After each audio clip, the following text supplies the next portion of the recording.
پاکستان ته یو بد خو افغانستان ته دوه د خوشحالۍ خبرونه. جزئیات هم دې ویډیو کې وګورئ او چینل سبسکرایب کړئ.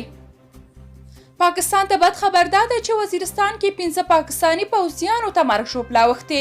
د خیبر پښتونخوا په قبایلي سیمه شمالي وزیرستان کې د پولیسو پر موټر باندې چاودنه شوې ده چې په پایله کې 15 پاکستاني پوځیانو ته مرګ شوپله اوښتې. راپورونه وایي چې په دې پیښه کې 2 پاکستاني پوځیان وژل شوي او 3 نور یې ټپیان شوي دي.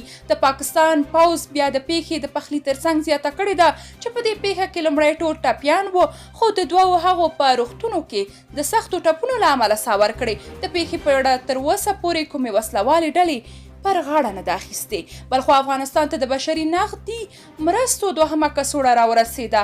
افغانستان بانک وایي چې افغانستان ته د بشري مرستو په لړ کې نن سه شنبه د نغدي مرستو دوهمه کڅوړه راورسېده. دغه بشري نغدي مرستې چې د ملګرو ملتونو لخوا یې توزیع او څار کیږي د کابل له هوایي ډګره تر افغانستان نړیوال بانک زمینه د افغانستان بانک برابره کړې وه. د افغانستان بانک ویلي دي چې دوی د اصولي لارو د اسانه کولو لپاره چې د هیوادوالو د بېوزلۍ او ناچارۍ د مخنیوي لامل کیږي تل هڅه کړې او له دې لارې هیوادوالو ته ډاډ ورکوي چې د هیواد د بانکي نظام وضعیت به ښه او اساري اړتیاوې به ژر تر ژره حل کړي. تېره اونۍ هم 14 میلیونه ډالر نغدي مرستو یو کڅوړه د افغانستان نړیوال بانک EIB ته سپارل شوې او دا لړۍ به په راتلونکي کې هم دوام لري.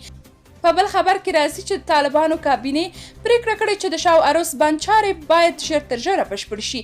د طالبانو د معلوماتو پر بنسټ د کابینې دغه غونډه د دوشنبې پر ورځ اوس 15مه نیټه جوړه شوې ده. په دې غونډه کې د طالبانو رئیس الوزرا د اوبو او انرژۍ وزارت څخه غوښتي چې ژر تر ژره د کابل شمالي کې د شاه عروس بند چارو د بشپړاوي په تړاو اقدام وکړي. د معلوماتو پر بنسټ دغه بند د کابل په شکردرې ولسوالۍ کې موقعیت لري چې شاوخوا 9.3 میلیونه متر مکعب اوبو د ساتنې وړتیا لري.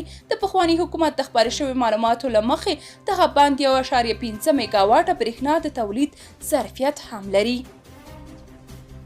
درنو لیدونکو، تاسو د دې موضوع په اړه څه نظر لرئ؟ نظریات مو کومنټ کې راسره شریک کړئ او چینل سبسکرایب کړئ.